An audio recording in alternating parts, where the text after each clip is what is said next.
आहे आपल्याला डिग्री कमीमध्ये करणार आपण. ओके, बोरोसिलच्या बाउलला पूर्ण रेडी करून ठेवलं आपण.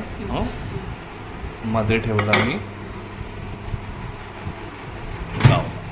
मायक्रोला सिलेक्ट करणार. ओके, मायक्रो सिलेक्ट केला.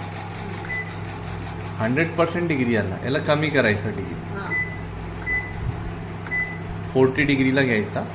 मायक्रो मोडला तुम्ही सगळं बेकिंग आणि कुकिंग करू शकता. ओके, मायक्रो मोडला 40 डिग्रीला सिलेक्ट करून मी याला देणार फक्त 6 मिनिट. स्टार्ट. 6 मिनिटला माझा केक रेडी होऊन जाईल. असा केक.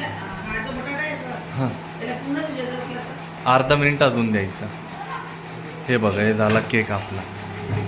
मायक्रो मोडला केला. आता याच्यामध्येच ठेवा. ते नॉर्मल डिग्रीमध्ये अर्धा तासमध्ये काढून तुम्ही यूज करून घ्या. मग असंच ठेवायला.